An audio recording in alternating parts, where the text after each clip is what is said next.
Haleluya, shalom kepada semua Bapak Ibu yang diberkati oleh Tuhan Yesus Kristus. Di poin-poin selanjutnya saya melihat bahwa hamba Tuhan yang sejati adalah seorang hamba Tuhan yang menjaga hidupnya dalam kekudusan, menjaga hidupnya dalam integritas. Jadi apa yang dia sampaikan, apa yang dia perkatakan, hal demikian pula yang dia lakukan. Dalam 1 Timotius pasal 3 ayat ke-10 dikatakan bahwa mereka harus diuji dahulu. Baru jika ternyata tak bercacat, mereka boleh menjadi diaken. Ya, artinya menjadi pelayan, menjadi pribadi yang melayani akan Tuhan. Seorang pelayan yang sejati, bagaimana dia menjaga hidup pribadinya sesuai dengan firman Tuhan. Kalau memang ada sesuatu yang tidak berkenan, yang Tuhan tidak sukai, ya kita hindari, saudaraku. Bagaimana kita bisa menjaga orang lain sementara kita nggak bisa menjaga diri kita?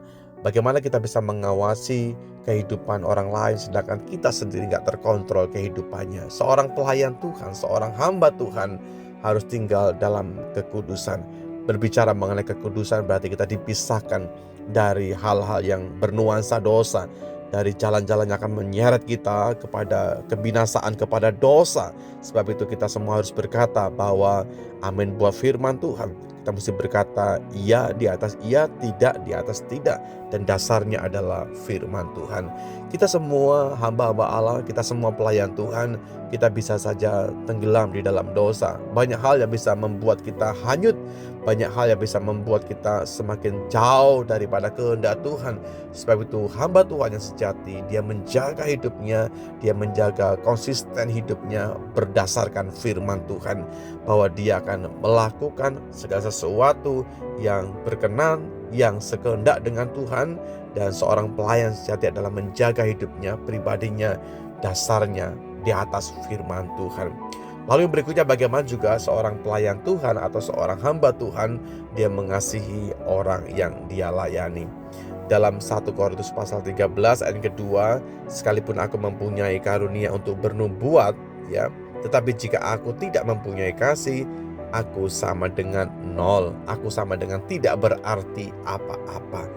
Bapak Ibu saya kasihi, mengasihi orang, ya memang bahasa-bahasa yang tidak asing buat kita. Tapi kalau orang itu acap kali mungkin membuat kita kesal, membuat kita jengkel, membuat kita sepertinya emosi kalau melihatnya, ya kan, ada orang-orang muda seperti itu. Bagaimana?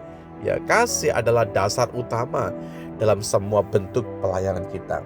Alkitab berkata bahwa kiranya kita belajar mengasihi orang lain seperti Anda mengasihi diri kita masing-masing. Mari kita bisa memperagakan hal demikian tanpa pandang bulu, tanpa pernah mengadakan perbedaan. Sekalipun kita mempunyai banyak karunia, banyak talenta, banyak kemampuan, bahkan untuk bernubuat sekalipun, tapi jika kita nggak punya kasih, kita nggak punya arti apa-apa.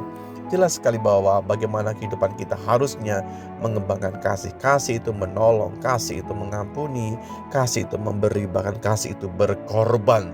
Jadi ini adalah sesuatu karakter yang perlu dimiliki oleh seorang hamba Tuhan yang sejati.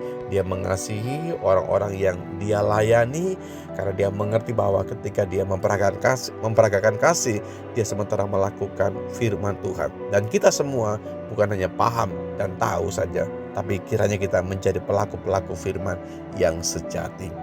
Terima kasih Bapa dalam sorga buat kebenaran yang bisa kami terima hari ini. Terima kasih kami senantiasa diingatkan lewat firman-Mu. Kami tahu firman-Mu kekuatan buat kami. Setiap kali kami bisa mendengar firman, selalu ada hati yang dikuatkan, hati yang diteguhkan, bahkan ada pribadi yang diarahkan untuk berjalan dalam kebenaran-Mu Tuhan. Terima kasih buat semua yang Tuhan sudah bentangkan buat kami. Kiranya kami semua semakin memahami bahwa hidup kami harusnya mengasihi siapapun orang-orang di sekitar kami Tuhan, tanpa pernah memandang sebuah perbedaan. Karena kami tahu dasar firman-Nya, kasih adalah karakter kami sebagai seorang pelayan Tuhan. Terima kasih buat segala sesuatu yang Tuhan sudah buka bagi hidup kami. Di dalam berkat nama-Mu Yesus Tuhan kami bersyukur, berdoa dan tetap percaya. Haleluya. Amin.